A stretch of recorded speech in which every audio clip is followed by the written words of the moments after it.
안녕하세요.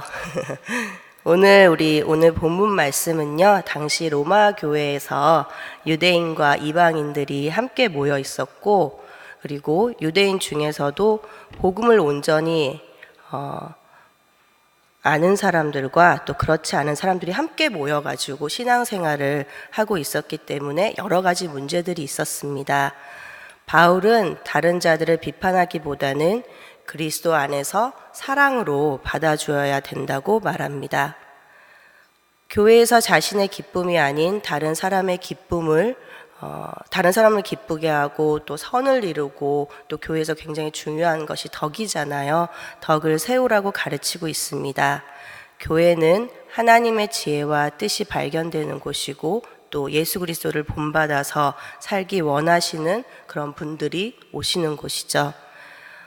바울이 오늘 말씀 가운데 믿음이 강한 그리스도인과 또 믿음이 약한 그리스도인 이렇게 나눠서 얘기를 하는데 그 다른 사람을 받아들이는 태도에 대해서 말을 합니다. 하나님의 나라는 그쵸, 강한 자와 약한 자가 같이 사는 나라이죠. 이 세상에서는 강한 자가 살아남고 막 그러잖아요. 근데 하나님의 나라는 강한 자와 약한 자가 함께 공존하고 서로가 서로를 보살펴 주면서 사는 곳입니다. 강한 그리스도인은 그리스도 안에서 자신의 어떤 주님이 주신 그 자유함을 이해하고 또 다른 사람들을 배려합니다. 그들은 참된 순종은 각 사람의 하나님이 주신 그 양심 가운데서 온다는 걸 알고 있고요. 또 연약한 그리스도인들은 어떤 의식이라든지 전통에서 자유로울 만큼 아직 그 믿음이 성숙하지 않은 사람들입니다. 강한 믿음의 사람들은 다양한 상황에서 다양한 역할들을 수행할 수 있고요. 또 다른 사람들에게 좋은 선한 영향력을 미칠 수 있습니다. 믿음이 강한 사람이나 믿음이 약한 사람이나 중요한 것은 둘 다 여전히 하나님을 믿는 사람들이라는 것이죠. 그래서 믿음이 강한 사람들은 믿음이 연약한 사람들을 업신여겨서는 안 되고요. 또 반대로 또 연약한 사람들이 어떤 그런 믿음이 강한 사람들을 그 사람들의 자유를 정죄하거나 판단해서도 안 된다는 그런 말씀을 하고 있습니다. 이제 1절에서 2절을 보시면요. 믿음이 강한 우리는 마땅히 믿음이 약한 자의 약점을 담당하고 자기를 기쁘게 하지 아니할 것이라 우리 각 사람이 이웃을 기쁘게 하되 선을 이루고 덕을 세우도록 할지니라 말씀하십니다. 믿음이 강한 자라는 것은 유대인이든지 또 이방인이든지 누구든지 간에 복음을 확실히 깨달은 사람들을 말합니다. 그리고 믿음이 강한 자가 그 믿음이 약한 자의 약점을 담당해야 된다라고 말하고 있습니다. 그래서 강한 믿음을 주신 것은 내가 어떤 능력이 있다거나 내가 은사가 있다는 것을 자랑하려고 주신 것이 아니라 다른 이들을 위해서 봉사하라고 주신 것입니다. 또한 이제 믿음이 강한 사람들은 많은 것들을 수용할 수 있는데요. 좋은 것도 또한 싫은 것도 다 수용할 수 있는 사람들이 성숙하고 그런 믿음을 강한 사람들입니다. 어떤 자기 생각만이 옳다, 나만 옳다, 내 생각이 이렇다라는 것을 주장하는 것은 믿음이 약한 사람이겠죠. 사도 바울은 다른 사람, 누구든지 자기의 유익을 구하는 것이 아니라 남의 유익을 구하라고 하였습니다. 믿음이 강한 사람은 다 모든 것을 할 수 있지만 모든 것이 유익한 것이 아니고 모든 것이 덕을 세우는 것이 아니기 때문에 다른 사람들에게 유익이 되지 않는다면은 안 할 수 있다는 거죠.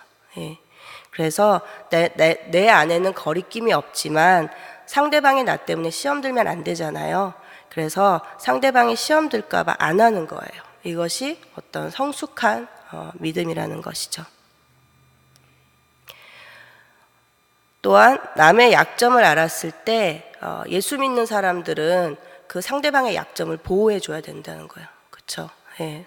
그 이유는 예수님께서도 우리에게 그렇게 해주셨기 때문입니다. 예수님께서 우리의 연약함을 아시고 사랑하십니다.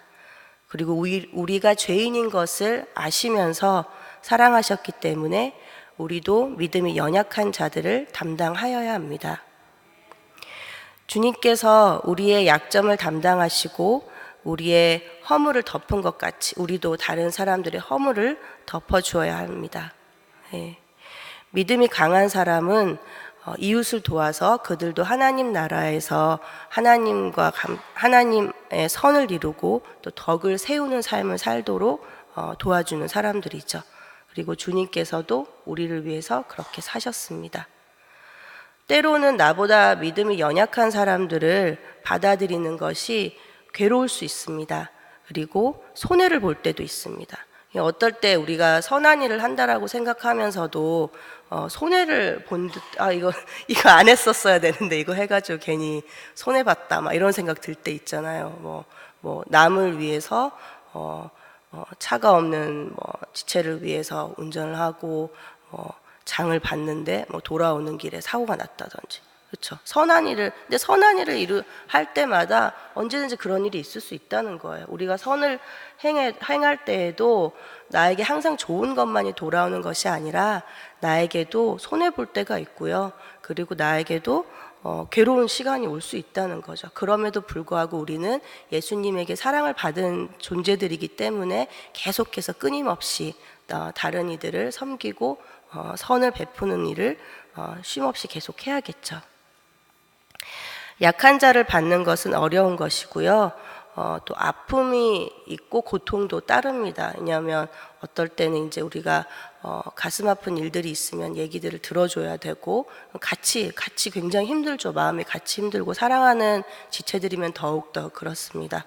그래서 그런 아픔과 고통이 따를 때가 있고요. 또 오늘 본문에서 7절 말씀에 그리스도께서 우리를 받아서 하나님께 영광을 돌리심과 같이 너희도 서로 받으라 라고 이제 예수님을 예로 드시면서 본을 받으라고 하십니다. 그리스도 안에서 강한 자가 먼저 된 사람들은 자기보다 못한 자, 약한 사람들을 받아들여서 그것을 통해서 하나님께 영광을 돌리라는 것이에요. 그래서 믿음이 강한 자가 반대로 보면은 약한 자를 받아주지 못하면은 하나님의 영광을 가린다라는 반대적으로 해석할 수 있겠죠. 저는 이제 처음부터 어떤 이렇게 사역자로서 부르심이 있어서 했던 것은 아니고 저는 이제 사회복지사 공부를 했고요. 되게 적성에 맞고 재미있는 일이고 저는 아직도 이제 그걸 굉장히 즐기면서 하고 있는데 처음에 이제 교회에 와가지고 제자 훈련도 하고 그리고 썰번, 우리 청년부에서는 썰번이랑 간사라고 부르거든요. 그래서 이제 썰번이 성경 공부 반 가르치는 우리 형제 자매님들이고 리더들이고 또 그 썰번들을 또 섬겨주시고 가르쳐주시는 분들을 간사님들이라고 불러요.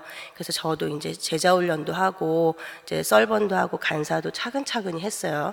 그리고 나서 이제 나중에는 이제 제자 훈련을 제가 받았잖아요. 근데 상대적으로 다시 제자 훈련을 가르치게 되는 그런 역할을 하게 되었습니다. 근데 제가 지금도 청년부 사역 중에서 가장 기쁜 사역은 저랑 같이 제자 훈련했던 그런 우리 청년들이 그 당시에는 믿음이 연약해요. 믿음이 연약하고 쉽게 넘어지고 뭐 조금만 힘들어도 어려워하고 근데 말씀 안에서 잘 성장하고 그리고 신앙생활 잘하고 그러면서 점점 그분들이 다른 사람들을 섬기게 되고 서번트도 돼서 성경 공부도 가르치고 막 그러면 첫날에는 뭐 너무너무 긴장해서 막 열심히 준비를 해오죠. 너무너무 긴장하고 또 반 사람들을 위해서 기도하고 그러다가 또 이제 간사님으로 또 성장해서 간사님으로 섬기고 이렇게 하면서 처음에는 믿음이 연약할 때는 금방 자신감도 없어지고요. 또 두려워하는 그런 마음도 생기고 흔들리기가 쉽더라고요. 근데 제자훈련을 마치고 처음에 리더로 오는 우리 청년들이 제일 처음이 제일 힘든 것 같아요. 그때 제일 힘들어하는데 왜냐하면 섬기는 일은 내가 좋아서 좋은 것만 생기는 것은 아니잖아요. 예, 그래서 내가 좋아하는 사람들만 섬기는 것도 아니고 워낙에 다양한 분들이 많이 오시기 때문에 힘들 수 있습니다. 그리고 별의별 일이 다 생기죠. 예. 그래서 어떨 때는 굉장히 억울한 일을 내가 잘하려고 내가 섬기려고 했는데 오해가 돼서 그것이 억울한 일이 생길 때도 있고요. 그러다가 또 어떨 때는 힘들어서 막 이렇게 청년들이 울기도 하고 나는 이 섬기는 거랑은 좀 맞지 않는 것 같다 이렇게 말하기도 하고 내가 이제 이번에만 하면 좀 그만둬야겠다 이런 사람들도 있었어요. 근데 그럴 때 같이 격려하고 또 같이 기도해 주면서 이렇게 성장하는 것을 옆에서 잘 도와주면은 그 기쁨이 있거든요. 섬기는 기쁨을 알게 되면은 그 다음 학기 또 그 다음 학기 이렇게 열심히 섬기면서 또 우리 간사님으로도 섬기는 것을 보았습니다. 그리고 꼭 여기서 섬기지 않더라도 이제 같이 제자 훈련했었던 우리 지체들이 이제 한국으로 돌아간 청년들도 있어요. 근데 한국 돌아가서 신앙생활 잘 못하면 되게 속상하는데 그렇지 않고 교회를 딱 가서 너무 잘하는 거예요. 그래서 제가 이렇게 연락을 할 때마다 되게 기뻐요. 기쁘고 어디 가서도 이렇게 열심히 잘하는구나. 예, 그런 모습을 보면서 저는 이렇게 섬기는 기쁨이 저한테는 그것이 가장 크거든요. 저도 마찬가지로 믿음이 연약했을 때 저를 이끌어 주신 목사님들 또 좋은 분들, 좋은 멘토님들이 많이 계셨어요. 그래서 그런 섬김을 통해서 저도 성장이 있었고 또 성장을 받은 제가 다른 분들을 도와드릴 수 있고 또 그분들이 또 다른 제자들을 또 이렇게 계속해서 만들어가고 예수님의 제자들을 이렇게 계속 훈련시키고 이런 것들을 보면서 저는 그것이 가장 청년 사역을 하면서 가장 기쁜 일들입니다. 그래서 믿음이 강한 자의 어떤 역할이라는 것은 믿음이 연약한 자를 섬기는 것에 있다라는 것이죠. 그 사람들을 연약한 부분들을 담당해주고 함께 섬기는 것입니다. 그리고 그 믿음이 강한 자들이 믿음이 연약한 자들을 불쌍히 여기고 긍휼을 베푸는 그 시간과 그 기도와 그 헌신 가운데 그때 영적인 힘들이 생기게 된다는 거죠. 네. 그리스도인들은 자기를 위해서 사는 사람들이 아니죠. 자기를 위해서 사는 사람들이 아니라 남의 유익을 위해 사는 사람들입니다. 그리고 믿음이 강한 사람은 결코 자기 중심적일 수가 없어요. 자기 중심적이지 않고 이웃을 기쁘게 하면서 사는 사람들입니다. 다른 사람들을 세우고 격려해 주는 사람들이 믿음이 강한 사람들입니다. 3절에서 그리스도께서도 자기를 기쁘게 하지 아니하셨나니 기록된 바 주를 비방하는 자들의 비방이 내게 미쳤나이다 함과 같으니라 고 말씀하십니다. 예수님께서 가장 강한 분이시죠. 예, 이 땅에 있었던 어떤 분보다도 예수님께서 가장 강하신 분이셨는데 그런데 그렇게 믿음이 강한 분이 자신을 기쁘게 하지 않고 하나님의 뜻을 행하셨어요.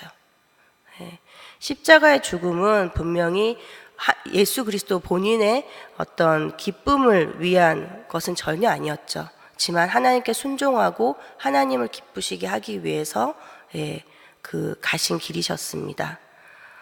어린아이는 처음에는 부모께 모든 걸 의지하죠. 전부 다죠. 먹는 거, 싸는 거, 그쵸? 고개를 한다든지.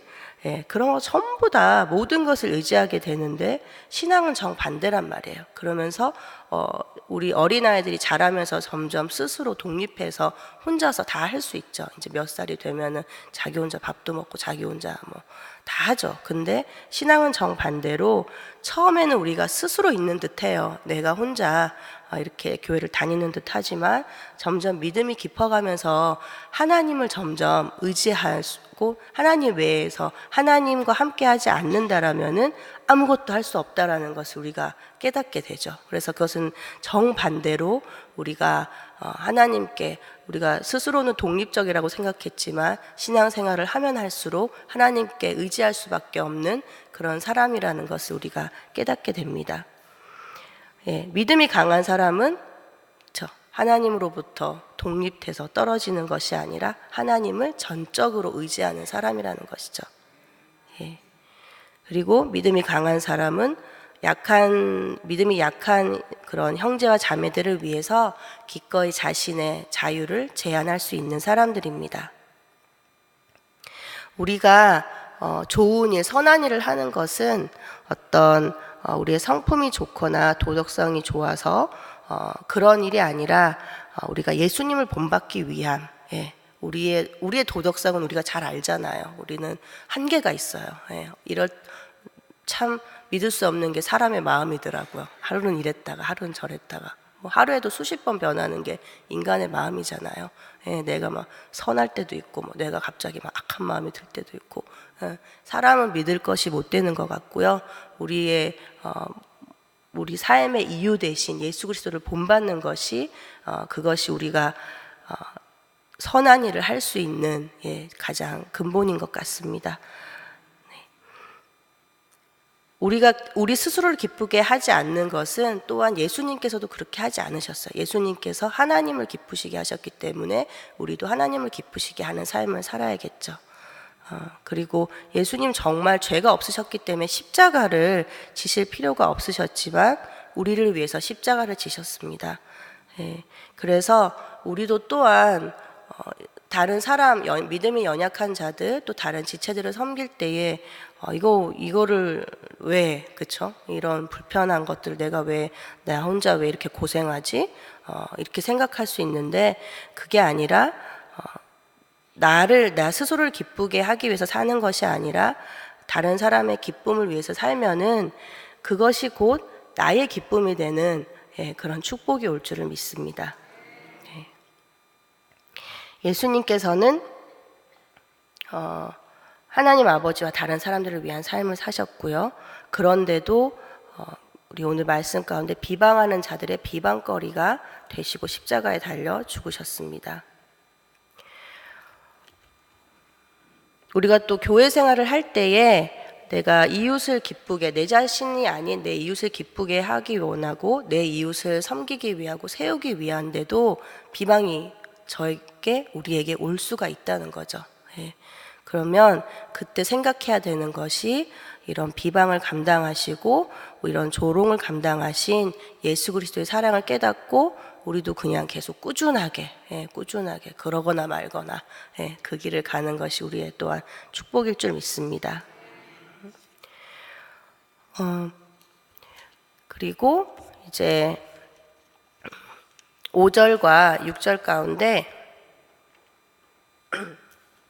이제 인내와 위로의 하나님이 너희로 그리스도 예수를 본받아 서로 뜻이 같게 하여 주사 한 마음과 한 입으로 하나님 곧 우리 주 예수 그리스도의 아버지께 영광을 돌리게 하려 하노라고 말씀하십니다. 인내와 위로의 하나님이라고 이렇게 나오죠. 하나님이 어떤 분이시냐라면 오래 참으세요. 오래 참으시고 또한 우리를 격려해 주시고 또 우리를 위로해 주시는 분이십니다. 저는 하나님의 가장 성품 중에 신실하심이 가장 좋습니다. 늘 한결같고 나는 변덕을 부리고 우리는 변덕을 부릴지라도 하나님은 늘 한결같이 우리를 사랑해 주시는 분이십니다.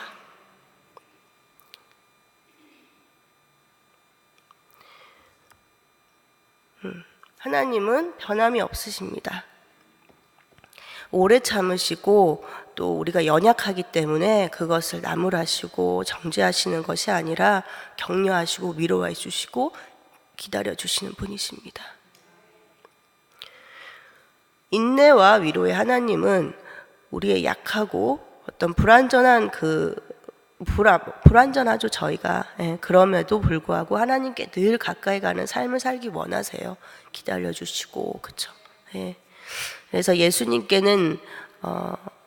예수님께서 이미 우리의 삶의 모범이 되셨기 때문에 우리도 그냥 똑같이 예수님처럼 예수님이 하신 그 순종의 삶을 본받아서 살아가면 됩니다. 그리고 바울은 그리스도인들이 예수님을 따를 때에 그들에게 연합의 태도를 달라고 하나님께 기도하고 있습니다. 바울이 말하는 거는 그 하나됨은 하나님과 예수 그리스도께 영광을 돌리는 마음과 입술, 이제 그것이 하나 되기를 원한다는 거죠. 그것이 우리 전체 교회와 또한 우리 믿는 자들 모두의 똑같은 목적이죠. 우리가 하나 되어서 하나님과 예수 그리스도께 영광을 돌리는 그런 같은 마음과 같은 복음을 전하는 자들이라는 것이죠. 7절에 그러므로 그리스도께서 우리를 받아 하나님께 영광을 돌리심과 같이 너희도 서로 받으라고 말씀하십니다. 우리의 목적이 하나님께 영광을 돌리는 것이라면은 사실 우리가 사소한 문제로 감정이 상할 필요는 전혀 없는 것 같아요. 그리고 사랑하는 마음으로 서로를 받아들여야죠. 근데 이게 참 쉽지 않죠. 내가 알고 있고 내가 하고 싶고 간절히 소망하는데도 막상 상대방의 얼굴을 보면 다시 원점으로 돌아갈 수 있는데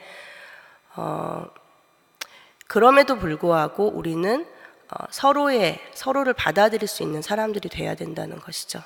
믿는 사람들이고 하나님의 사랑을 받은 사람들이기 때문에 믿음이 강한 사람들도요, 한때는 믿음이 연약한 사람들이었고요. 그리고 믿음이 강해 보이는 사람들도 사실은 다 약점들이 있다는 거죠. 그렇죠? 다 약점들이 있어요, 누구나. 그래서 서로가 서로를 받아줘야 되는 것이 중요한 것 같습니다. 사람을 받아들이는 것은 내가 좋은 사람은 잘 받아들여요. 만나면 너무 막 기쁘고 얼굴에 막 웃음꽃이 피고. 근데 내가 싫은 사람이 있어. 그러면 다 얼굴이 굳어지고, 그쵸? 얼굴이 굳어지고 뭐 밥 먹어서 뭐 이렇게 하고 별로 말도 안 섞고 싶고. 근데 그러지 말라는 거죠. 믿음이 약한 사람을 다 받아주고 이해하고 들어줘라. 내가 이만큼 해줬는데 너는 왜 이렇게 못하냐라고 하면은 그럼 뭐 끝이 없는 것 같아요. 내 생각만 하면 정말 끝이 없는 것 같고요. 하나님의 사랑으로 내가 다른 사람들을 받아줄 마음과 그런 삶의 태도가 되어 있다라면은 어떤 일이 있어도 그 사람 편에서 함께 울고 웃을 수 있는 그런 믿음의 사람들이 되는 것이죠. 예수님은 서로 받는다라는 것을 보여주셨는데요. 왜냐, 우리가 죄악 중에 있을 때 우리를 받아주셨죠. 그리고 자격이 없어요. 저희는 전혀 예수님 앞에 우리가 뭘로 주님께 내가 이런 사람입니다 하고 나갈 수 있겠어요? 무엇을 가진 것으로요? 무엇을 배운 것으로요? 아니요. 내가 남들에 비해서 깨끗한 삶을 산다고 해서 아니요. 어떤 누구도 자격이 있어서 예수님께서 받아주시지 않는다는 거죠. 자격 없는 우리를 그리스도께서 받아주셨다는 것, 그것을 깨달을 때에 우리도 다른 지체들을 받아줄 수 있습니다. 당시에 그 로마 교회는요, 이방인과 유대인이 있었고 또 노예도 있었고 자유인도 있고 부자도 있고 가난한 자도 있고 믿음이 강한 자, 연약한 자, 또 삶이 어떻게 봤을 때는 여러 모양으로 너무너무 다른 사람들이 많이 있었고, 그리고 서로 받아들인다는 것 그 자체가 몹시 어려운 일이었습니다. 받아들인다는 게 그냥 마음으로 내가 너 받아들여 하고 이런 게 아니고 삶으로 사실은 직접, 그쵸? 삶으로 초대하는 거죠. 내 삶을 함께 나누는 것이 받아들인다는 것이잖아요. 그래서 그 당시에는 그런 것들이 너무 어려웠다는 거예요. 그래서 바울이 얘기를 하는 거죠.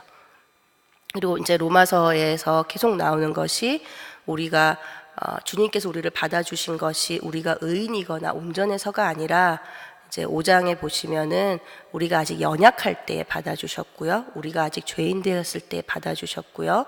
그리고 우리가 원수 되었을 때에 그때 그리스도께서 우리를 위해 죽으심으로 우리를 받아주셨다라는 거죠. 너무 감사하죠.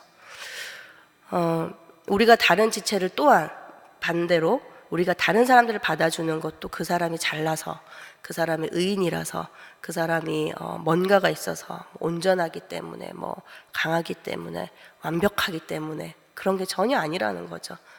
누구나 허점이 있고요. 누구나 약점, 그렇죠? 누구나 연약한 부분들이 있기 때문에 말 한마디 잘못할 수 있고요. 근데 그걸 우리가 너그럽게 좀 받아주는 것이 중요한 것 같습니다.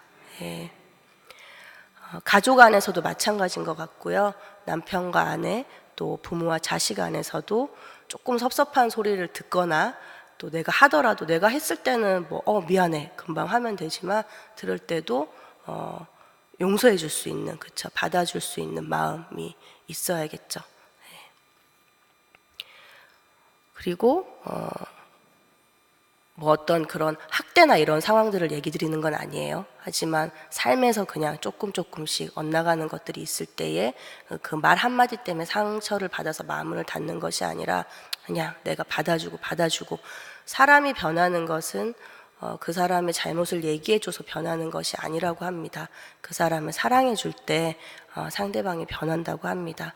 그래서 저희들도 모두 누구의 잘못을 지적해서 그 사람이 변하는 것이 아니라 사랑으로 인내하고, 그렇죠, 하나님처럼 그렇게 오래 참고 기다림으로 또 기도하면서 사랑함으로 그런 좋은 결과들, 그 사람들이 변할 수 있는, 나부터 먼저 변해야 되고요. 그리고 상대도 변할 수 있는 그런 우리의 삶이 되었으면 좋겠습니다.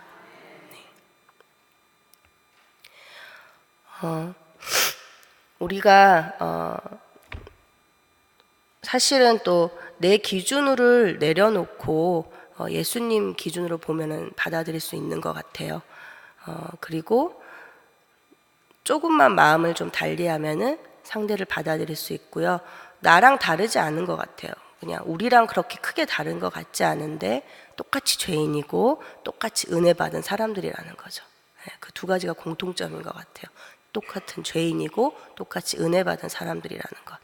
내 기준을 내려놓고 예수님의 기준으로 보시면은 받아들일 수 있는 것 같습니다. 하나님이 나도 받아들이셨는데, 나 같은 사람도 받아들이셨는데, 우리가 받아들이지 못할 사람들이 누가 있겠습니까?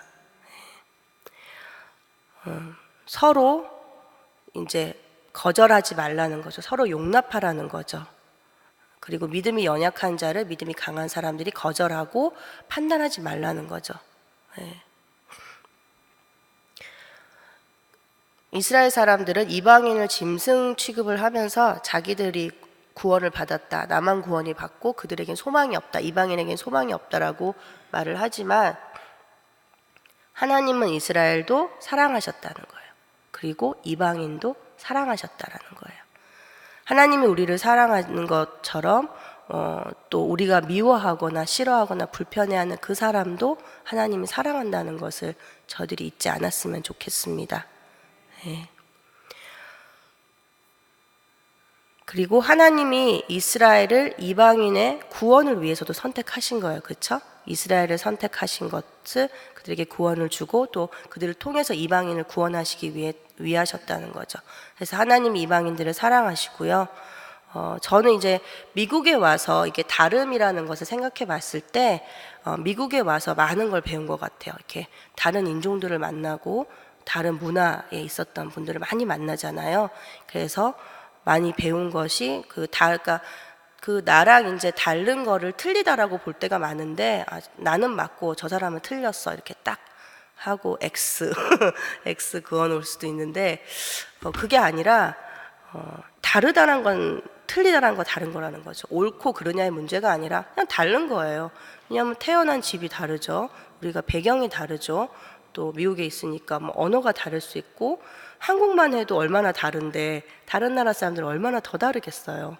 그렇게 많이 다른데 그래서 제가 이제 새가족들을 지금 청년부에서 새가족 사역을 하고 있는데 새가족들 오면 항상 드리는 말씀이 우리 이제 교회 와서 정착하실 때 가장 필요한 것 중에 하나가 이제 하나님을 만나고 하나님 만나는 게 제일 중요하고 또 좋은 분들 많이 만나서 신앙 안에서 잘 성장하시는 게 필요하다는 것과 또 하나 이제 새가족으로 오신 분들이 생각해야 되는 부분들은 다르다는 것. 여기 있는 사람들이 나와 다르다라는 것을 어느 정도 생각을 하고 오셨으면 좋겠다는 거죠. 틀렸다는 게 아니라 나랑 다른 것을 인정할 때에 그럴 때에 우리가 그 사람들 포용할 수 있죠. 상대방을 포용할 수 있고 왜 저래가 아니라 나랑 다르니까 나랑 다르니까 하고 넘어갈 수 있다는 거죠. 그리고 그 다른 거를 우리가 받아들일 때 하나님께 영광이 된다는 이 말씀을 잊지 않았으면 좋겠습니다. 그리고 약한 자들을 믿음이 강하신 분들, 이렇게 새벽기도 이렇게 오신 분의 믿음이 강하신 분들이 많이 계시잖아요. 그런 약한 자들을 받아주라는 거예요. 약한 자들을 받으면은 하나님께 영광이 되는 건, 왜냐하면 그 약한 사람들이 얼마나 삶에서 힘들겠어요.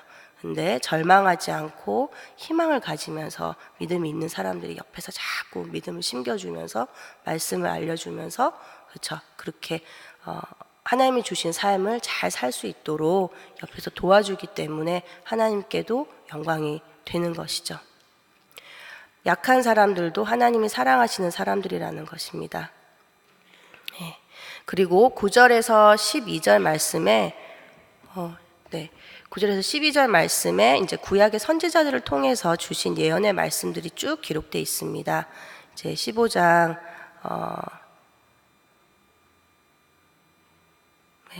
8절을 보시면은 하나님의 긍휼하심을 인하여서 이방인들에게 구원을 주신 것은 하나님의 긍휼하심을 인하여서 하나님께 영광을 돌리게 하기 위함이라는 것이고요.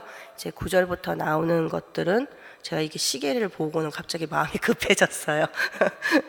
네, 9절부터는 이제 그 구약 시대에 이미 하나님께서 이방인들에 대한 선택하셨다는 것을 입증해 주는 말씀을 해주고 있는 거예요. 이게 너희들에게만 있는 특권이 아니다. 이것이 하나님의 그 사랑이 이방인들에게도 있는 것이다라고 말씀해 주고 있습니다.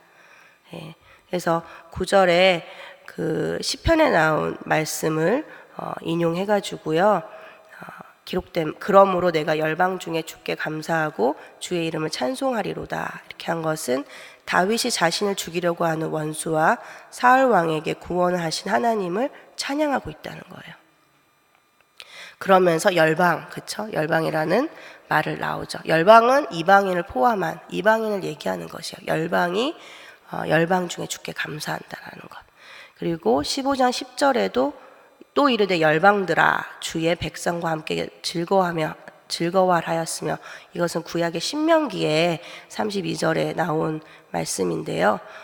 이제 모세의 노래로도 불리는데, 하나님을 신뢰할 때 찾아올 희망에 대해서 말하면서 히브리인들과 함께 기쁨을 나누도록 이방인들을 부르고 있어요. 이르되 열방들아 주의 백성과 함께 즐거워하라. 그렇죠? 그리고 11절에도 마찬가지로 또 모든 열방들아 주를 찬양하며 모든 백성들아 그를 찬송하라 하였으며, 이것은 또한 시편 117편에 나오는데요. 시편 기자가 하나님을 찬양하기 위해서 이방인들을 부르고 있다는 거죠. 그래서 이미 유대인들, 이스라엘 사람들만 선택하신 하나님이 그 이스라엘의 하나님만이 아니라 이미 하나님께서는 열방 모든 사람들을 사랑하신다라는 것을 말씀하면서 그런 이방인 그리스도인들을 받아들이라라는 것을 바울이 얘기하고 있습니다. 그리고 12절에 또 이사야가 이르되 이새의 뿔이 곧 열방을 다스리기 위해 일어나신 이가 있으니 열방이 그에게 소망을 두리라 하였느니라. 그렇죠? 그래서 바울이 이사야서 11장 10절에 메시아의 그 예언을 인용하고 있습니다. 그래서 이새의 뿌리는 다윗이 그렇죠? 다윗이죠. 그래서 이새와 다윗의 반열에서 이새가 다윗의 아버지니까 이새와 다윗의 반열에서 이스라엘과 이방을 다스리는 이가 나올 텐데, 그가 메시아가 온 땅이 그에게 소망을 두리라 라고 예언을 합니다. 그래서 예수 그리스도가 이 땅에 오실 때에 그 말씀이 성취되었고요. 또 이사야는 이방인들 역시 메시아에게 소망이 있다고 예언합니다. 그리스도께서는 이방인과 유대인들을 모두 다스리실 것이기 때문에 서로 가족으로 받아들이라는 것. 그리고 13절에 보시면 소망의 하나님이 모든 기쁨과 평강과 믿음 안에서 너에게 충만하게 하사 성령의 능력으로 소망이 넘치게 하시길 원하노라 라고 하면서 소망을 주신 하나님이 기쁨과 평강을 주시도록 기도하는 거죠. 그럴 때 우리 믿는 자들이 성령의 능력으로 소망이 넘칠 수 있게 된다는 거예요. 그리고 하나님께서는 성령의 능력으로 이런 우리에게 주시는 성령의 능력으로 소망을 넘치게 하심으로 그런 인내, 안위, 소망, 기쁨, 평안을 이루시면서 하나님의 백성들을 돌보신다는 것입니다. 말씀을 마치려고 합니다. 그리스도께서도 우리를 담당하실 때 우리가 연약한 자였고요. 또 죄인이었고 하나님과 원수된 자였죠. 근데 예수 그리스도께서 우리를 위해서 십자가에 못 박혀 돌아가셨잖아요. 우린 큰 은혜를 받은 사람들입니다. 이런 자격이 없는 우리를 받으신 것처럼 우리 또한 이 은혜를 받은 사람들이 믿음이 연약한 지체들을 어떤 비판하는 것이 아니라 그 사람들을 받아들이고 또 예수 그리스도를 본받는, 함께 본받아가는 그런 삶을 살기를 소망합니다. 아멘. 함께 기도하시겠습니다. 사랑해 주님 감사드립니다. 하나님, 오늘 다시금 저희가 신앙생활 하면서 다른 이들을 어떻게 받아들이는지에 대해서 생각하게 됩니다. 하나님, 저희 마음 가운데 어려움고 또 좀 힘든 그런 지체가 있다면 저희의 마음밭을 넓혀주시고 하나님이 저희를 사랑하신 그 사랑으로 저희도 또한 그분들을 사랑할 수 있도록 계속 하나님의 사람들로 살아가기를 소망합니다. 마음의 문을 닫는 것이 아니라 마음의 문을 계속 열게 하여 주시고 또 하나님의 사랑을 또 주님 부어주실 것을 믿습니다. 하나님, 우리 삶에서 선한 일을 하면서도 우리가 다른 사람을 도와주면서도 때로는 억울한 일이 있고 때로는 불편하고 힘든 일이 생길 때도 있습니다. 하지만 소망 되신 하나님을 우리가 믿으면서 우리가 그것을 그만두는 것이 아니라 주님 오실 때까지 우리의 기쁨을 위해서 사는 자들이 아니라 하나님의 기쁨을 위해서 사는 자들, 이웃의 기쁨을 위해서 사는 자들 될 수 있도록 주님 은혜를 내려 주시옵소서.